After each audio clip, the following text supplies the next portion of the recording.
I'm at the bank making money, making moves. Machines with tools and drills, making grooves. Missions impossible. That's lotsable. I'm upside down hanging. Welcome back to In the Green. You're with Nora Lee, and today we've got Tom Quinlan, who was the 100K winner for December. Tom, how are you today? I'm doing good, Nora Lee. How are you?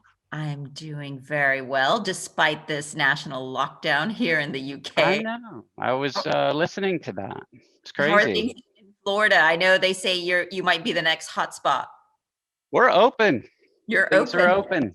Okay. My parents are getting their vaccine next Tuesday, so anyone 65 and older in Florida is getting their vaccine. Some of the troubles, I think, is logistics. Right. So people are having you call, you make an appointment, but people are showing up, and Right. it's causing long delays in the line. Right. And then turning some people away is causing an issue, but it is what it is. That's Florida. That's how we are. Yeah, well, in Texas, I've had family members who got the vaccine on Saturday. No issues. It was pretty easy. Maybe they were a little bit tired, but otherwise they're feeling great. So that's all good news. Look, I know they're doing the Moderna one here. That's what they did, the Moderna. Yes. Yeah, hence the reason I took it for the 100,000 challenge, and I can I was discuss gonna that say, and why. it was on your list. Yeah, because it's one of those things where, I took it knowing, that was going to be the primary rollout for 65 and older and first responders, Right. due to the fact that that particular vaccine, the ability for it to travel and be at lower temperatures for a longer period of time, I really expected it to do better than it did. And in the very beginning of the month when I took it, it did start to do well. But what I Right. didn't think about was, for the most part, everything had been priced in. I didn't think, Exactly. I didn't take that into account. I was like, okay, I think I took it and it was, I can't remember. I'm going to look just real quick. Moderna. I took it and I had a price point, a price target of 170. I even put it on our little price sheet there. And I think I took it around 130 something, hoping it would go to 170. That's what I had anticipated based on technical analysis and what I was looking at. I didn't think about, well, it's already out there. Well, we've been giving the money to Moderna. It's time for the price to kind of settle back to, what the value is for Moderna, which would be somewhere in that maybe $110 range. I think 90 was something somebody said on TV. Right. And that's, I ended up closing it out. I think we made a little bit on it. Yes. But it wasn't as much as I anticipated. No, well, I'd like to recap your experience over the month of December when you were managing the $100,000. Firstly, I want to say congratulations because you made 3.28%. So that's $3,280 that you closed the year off with, which is fabulous. That's pretty crazy. That's a nice little Christmas gift. So thank you. It is.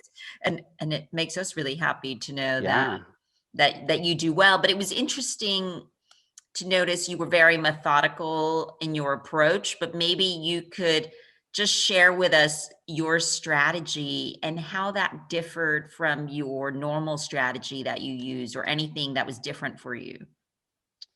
So I think when we are playing the fantasy finance, I think for the most part, I tend to test a lot of things. Right. So I might hear some news, I might read some news, I might watch some news, and I might say, you know what, I'm going to take that. So tomorrow, I'm going to get in, I'm going to buy it, I'm going to see what happens. Oh, it didn't go well, and I sell right out.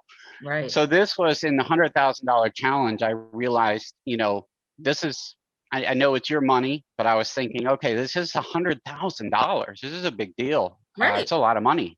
So I've got to put this into stocks that are companies I like, and companies that, for the past year and a half or so that I've been on the app, I kind of have gotten to know what companies tend to do well month over month.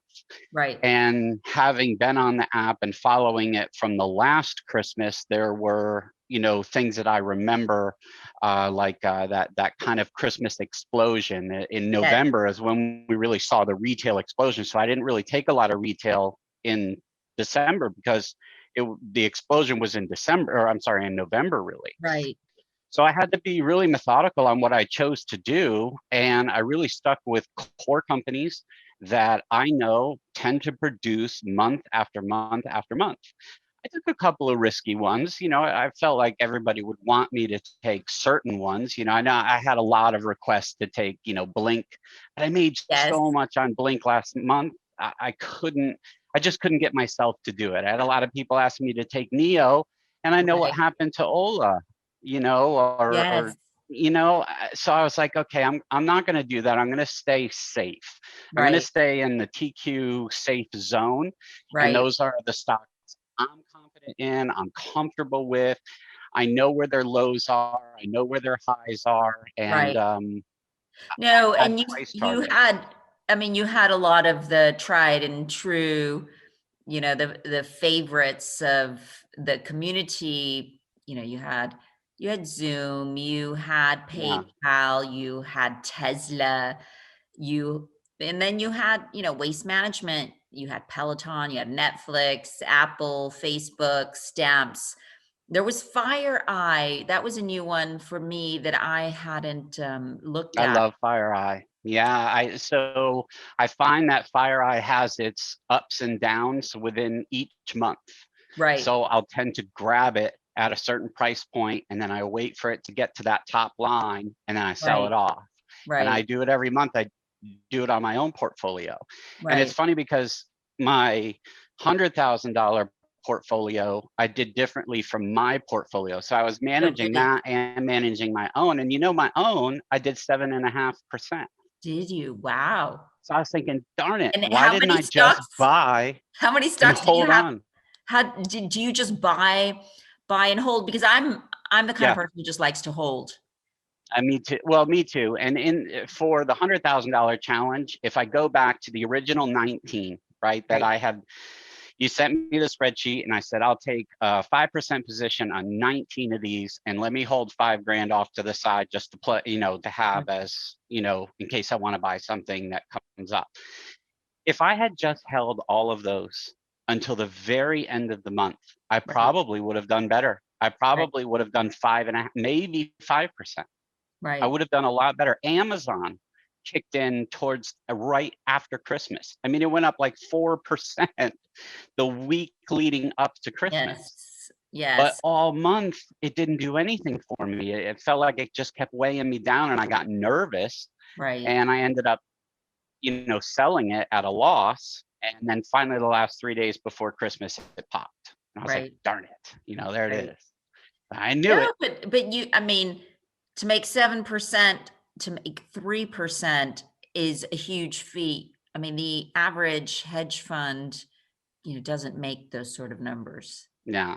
And in fact, there was an interesting article that was out earlier this week about how the hedge fund industry is in decline because, retail's being introduced to the markets, they have access, they have information, and hedge funds are massively underperforming the major indexes as well as retail. Yeah. So it's an interesting trend because the average year-to-date performance up through the middle of December, I think, was reported at just a little bit above 4% for the average. Really? That I didn't know. Equity hedge fund. So 4%, and you were making in December 3.28%. So I mean, those numbers are phenomenal. I almost go back and say, darn it, I wish I had November, because November I did like 13%. Did you? Going into December, I felt like, okay, well, November's past us. I should be good in December. Well, it's leading up to Christmas, but I think I can figure this out. I don't know. We'll see. But I do know, and I can say this for a lot of members, I have a goal, and it's 2.5% every month. And I know a lot of people. Yeah, I mean, on my real portfolio, I focus on 2.5% every month, and I tend to do it and usually get in the 3% range. But I have my negative months, but that's where, like, November, I was up, 13%. December, I was up 7%. This month, today, I'm up 2.8%. Right. You just kind of never know how it's going to fall. But on average, it rolls out to about little over 2.5%. And that's what I want to do. If I can grow my money at 2.5%. Well, that's better than it sitting in the bank at 0.01%. No, absolutely. So now tell us, what are you going to do with your earnings? What are you going to be investing in, the money that you won from the 100K challenge? So I already have my set list now. So, when the Investor Plus finally, Yes. gets up and rolling, which I'm anxiously waiting for, that money will move into that account, and then I'll close out my RH account and I'll slide that money over. And I think I'm going to predominantly be in stocks that give good dividends, and I'll have a few growth stocks. For surely I'm going to be in, Tesla and Roku. But I will hold a few ETFs like the QQQ. I can't stay away from an ETF like that.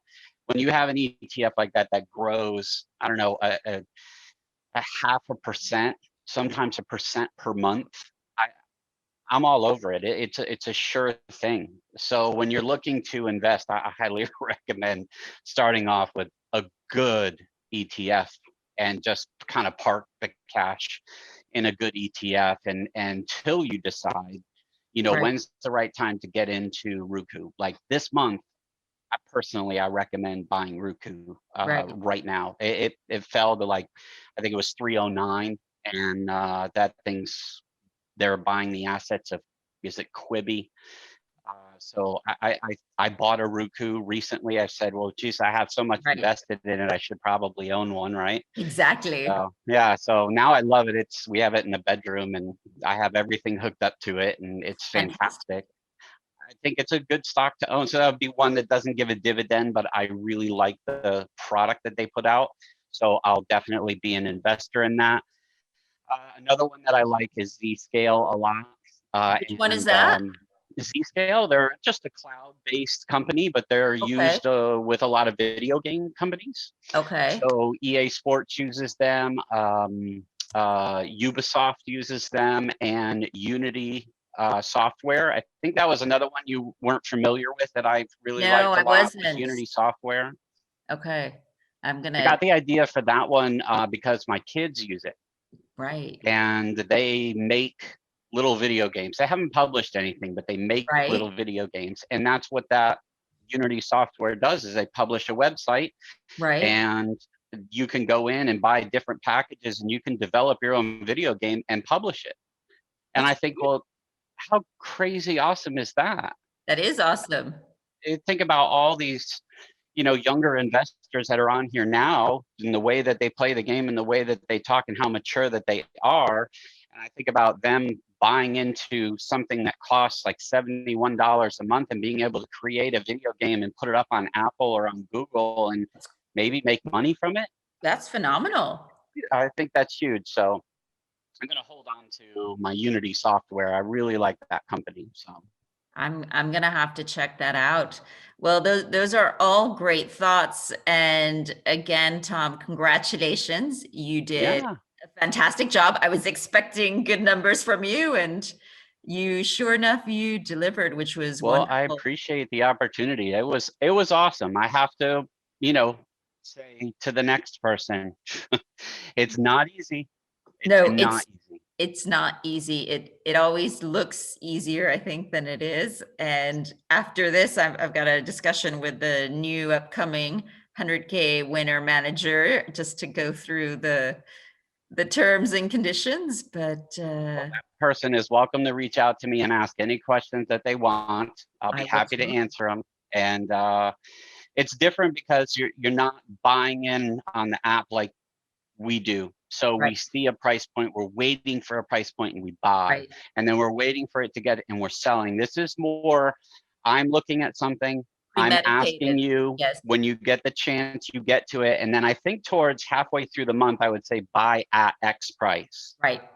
And sell at X price, because that's what I was, trying to accomplish. And that worked out a lot better. So I recommend that to the next person, is when they do get the spreadsheet for you two to follow, it is live, and it's great.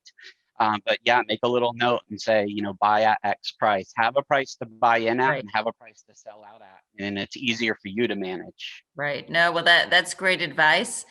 Well, you have a wonderful rest of the day. And thank you. I look forward to what this year has in store for us. I know, me too. I'm looking forward to it.